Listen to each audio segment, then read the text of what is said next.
અવસર અવસર અવસર કમિંગ સોન કમિંગ સોન જી આપનું નામ આ અવસર જે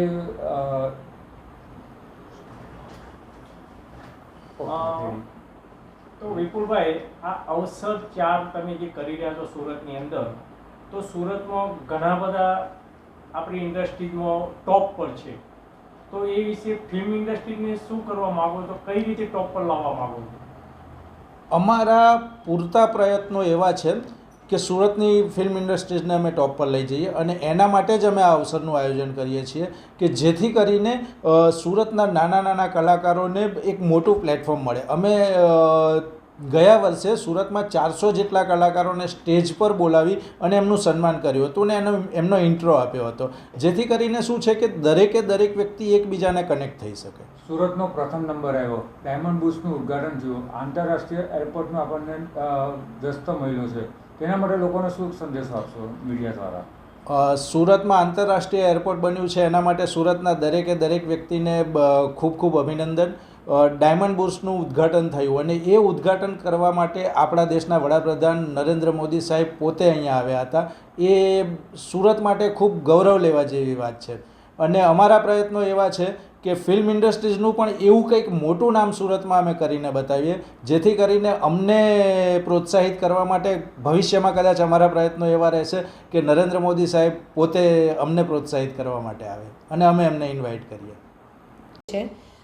એમને સારું પ્લેટફોર્મ પૂરું પડી રહે અને એમને સુરત થકી જ એવા કામો મળે કે જે અહીંયાથી જ એમને પ્રોવાઈડ કરવામાં આવે.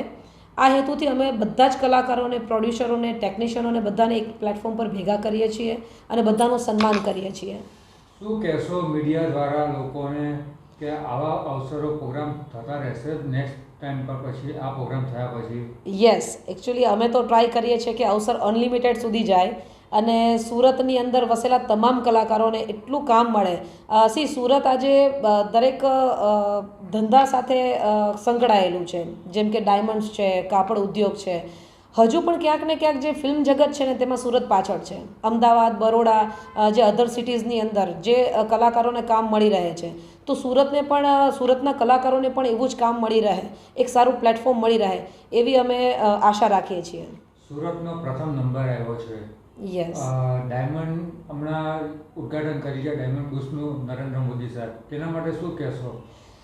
બસ આશા એ જ છે કે જેમ ડાયમંડની અંદર આજે સરકાર જેટલું ઇન્વેસ્ટ કરી અને સુરતને જે પૂરું પાડ્યું છે, એવું ઇન ફ્યુચર ફિલ્મ જગત માટે પણ કંઈક પગલાં લે, એ આશયથી પણ અમે અવસર 4 કરીએ છીએ કે જેથી કરીને સરકારની નજરમાં પણ આવશે કે સુરતની અંદર કંઈક એવું થઈ રહ્યું છે જે કલાકારો માટે કંઈક પ્રયત્ન કરે છે.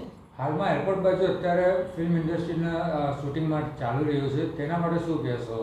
યસ, અવસર 4 એટલા માટે જ કરી રહ્યા છીએ કે બહારના લોકો આજે સુરતની અંદર શૂટિંગ કરવા માટે ઇન્ટરેસ્ટ દાખવે છે, તો એમને જે નાના મોટા કે સાઇડ કલાકારોની જરૂર પડે છે તે સુરતમાંથી જ પ્રોવાઈડ થઈ જાય અને સુરતના કલાકારોને એક એવું પ્લેટફોર્મ મળી જાય કે જેમના માટે એમને કોઈ અધર સિટીની અંદર ટ્રાવેલ કરીને અથવા તો એને એવી મહેનત ન કરવી પડે કે ત્યાં જઈને એમને ઇન્ટરવ્યૂ આપવું પડે કે ત્યાં જઈને એમને કંઈ પણ એ પોતાની કળા દેખાડવાનું ત્યાં જઈને એમને કરવું, એના કરતાં જો સુરતની અંદર જે પ્લેટફોર્મ મળી જાય એવા અમે પ્રયાસો કરી રહ્યા છીએ. શું મેસેજ આપશો લોકોને આના માટે? બસ અવસર 1, 2 અને 3ને ખૂબ સાથ સહકાર ને સપોર્ટ મળ્યો છે સુરત તરફથી. આગળ પણ અમે અવસર કરતા રહીશું અને સુરતની તમામ જનતાને બસ એક જ અપીલ છે કે સુરતના કલાકારોને ખૂબ સાથ સહકાર સપોર્ટ આપ્યો છે ને આગળ આપતા રહેજો. જી, આપનું નામ? મારું નામ હિંમત લાડુમોર છે. મારી કંપનીનું નામ એકતા ફિલ્મ એન્ટરટેનમેન્ટ છે. એના અંતર્ગતમાં અમે સુરતનું અવસર નામનો તમે પ્રોગ્રામ કદાચ સાંભળ્યો હશે, અત્યારે અવસર 4 થવા જઈ રહ્યો છે. અવસર એટલે એક સેલિબ્રિટી સન્માન સમારોહ એન્ડ સ્નેહ મિલન, કે ફિલ્મ પરિવાર આપણો પરિવાર અંતર્ગત એક કાર્યક્રમ કરવામાં આવે છે દર વર્ષે. એપ્રિલમાં આ કાર્યક્રમ થશે અને બધા જ કલાકારોને અમે ઇન્વિટેશન આપી અને 500 કલાકારોને એક મંચ પર બોલાવીશું અને તેમનું એક ગેટ ટુગેધર થશે, એકબીજાની ઓળખાણ થશે. નાના કલાકારો મોટા કલાકારોને મળી શકશે, મોટા કલાકારો નાના કલાકારોને કામ આપવા માટે એ કટિબદ્ધ થશે, સંકલ્પ લેશે અને તેના દ્વારા ફિલ્મ જગતનો વધુમાં વધુ ગ્રોથ થાય તે માટેનો અમે એક આ અંતર્ગત પ્રોગ્રામ કરીએ છીએ, જેમાં હું હિંમત લાડુમોર અને વૈશાલી જાની એ બંને ઓર્ગેનાઇઝર છે અને અમારી 20 વ્યક્તિની કમિટી આની અંદર કામ કરે છે. જે 20 જણાની જે કમિટી છે એમાં પણ ડિરેક્ટરો, કલાકારો સાથે અમારી સાથે જોડાયેલા છે. અમે સાથે મળીને એક સરસ મજાનું એક ગેટ ટુગેધર કરીએ છીએ અને કરવાનો ભાવાર્થ એ કે આપણી ગુજરાતી ફિલ્મો જે લોકો જોતા નથી ત્યાં સુધી આપણો એક સંદેશ પહોંચે કે એક આપણી માતૃભાષા, એક આપણી ગુજરાતનું ગૌરવવંતી એક ભાષા ગુજરાતી ફિલ્મો જોવાય અને વધુ સારો ગ્રોથ કરે અને આપણી સંસ્કૃતિ જીવિત રહે તે માટેનો ખૂબ જ અમે અનંત પ્રયાસ કરીએ છીએ. અને આ પ્રોગ્રામમાં હિતેન કુમારથી માંડી અને નાના કલાકારો સુધી બધા હાજરી આપે છે. તેમજ સારા ડિરેક્ટરો જેવા જશવંત ગાંગાણી આપણા સુરતના છે તેવા મોટા ડાયરેક્ટર પણ આપણને હાજરી આપશે. તેમજ હિતેન કુમાર, આનંદી ત્રિપાઠી, ચાંદની ચોપડા, ગયા વખતે અમે ઘણા સેલિબ્રિટી, મોના શાહ, રિદ્ધિ રાવલ તેમજ અન્ય 400થી વધારે કલાકારોએ હાજરી આપી હતી. પણ આ વખતમાં અમે મંત્રીમંડળને પણ ઇન્વિટેશન આપવાના છીએ, જેમાં કે CR પાટીલ, હર્ષ સંઘવી આપણા ગૃહમંત્રી સાહેબ, તેમજ 12 ધારાસભ્ય, શાલિનીબેન મ્યુનિસિપાલિટીના કમિશનર અને તેમજ ઘણા લોકોને અમે કલેક્ટર અને પોલીસ કમિશનરને પણ અમે ઇન્વિટેશન આપવાના છીએ.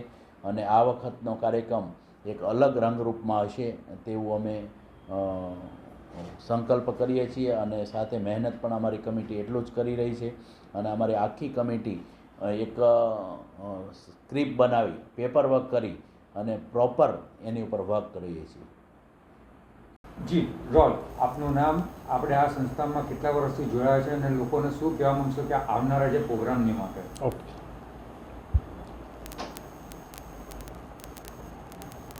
રેડી. મારું નામ મહેશ પટેલ ગેરીતા છે. હું આ ફિલ્મની અંદર આ ફિલ્ડમાં મારે લગભગ 20થી 22 વર્ષ થઈ ગયા છે અને હું એઝ અ ડિરેક્ટર, પ્રોડ્યુસર છું, પ્લસ ગુજરાતી ફિલ્મ આર્ટિસ્ટ એસોસિએશનનો પ્રમુખ છું.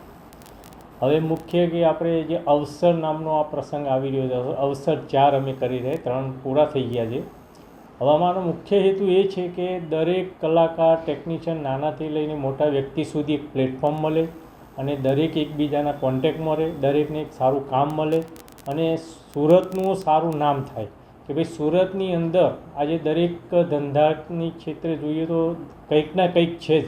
એ જ રીતે ફિલ્મ ઇન્ડસ્ટ્રી માટે બી સારા કલાકારો, સારા ટેકનિશિયનો આ સુરતની અંદર છે. આપણા સુરતના ઘણા કલાકારો બોલિવૂડ સુધી પહોંચી ગયા છે. તો અમારો એક ધ્યેય એવો છે કે આ પ્લેટફોર્મથી ઉગતા કલાકારો, ઉગતા ટેકનિશિયનો પણ આગળ પહોંચે અને એમનું નામ કરે. મહેશભાઈ, આવનાર સમયમાં જે આપણા કલાકારો સુરતની અંદરથી બોમ્બે વસ્યા છે, તો એ લોકોના માટે અને આપણા સુરતના કલાકારો આગળ વધે તેના માટે શું સંદેશો આપશો? બસ હું એ જ કહેવા માગું છું કે તમે સુરતની અંદર એકતા કરો, બધા જે કલાકારો છે, ટેકનિશિયન્સ એક સાથે રહો. તો જે આજે બહારથી બોમ્બેના શૂટિંગ માટે બી અહીંયા આવી રહ્યા છે બધા, તો આપણા કલાકારોને બી કામ મળવું જોઈએ. અમારો એસોસિએશનનો મેઇન ધ્યેય એ છે કે તમે જો સુરતમાં કોઈ પણ સ્ટેટમાંથી અહીં શૂટિંગ કરો છો તો અમારા કલાકારોને લાભ આપો. અમારે કે લડત બી ચાલુ રાખવી છે કે ભાઈ તમે બહારથી તમારા 20 કલાકાર લો તો અમારા 5 કલાકારને ચાન્સ આપો અને એ રીતે આપણે કલાકારને આગળ ધપાવવા માગીએ છીએ. અત્યારે હાલ એરપોર્ટ બાજુ જે શૂટિંગનું કામ ચાલી રહ્યું છે, તો એના માટે શું કહેશો? બસ નહીં, અમે એવી જ આશા રાખીએ કે આજે દરેક ક્ષેત્રથી અહીંયા શૂટિંગ માટે આવે, એક માહોલ બને કે ફિલ્મ ઇન્ડસ્ટ્રીઝ માટે સારા લોકેશન, સારા કલાકારો સુરતની અંદર મળી રહે છે, સગવડ મળી રહી છે. એટલે હું દરેકને આવકારું છું કે તમે સુરતમાં આવો અને શૂટિંગ કરો.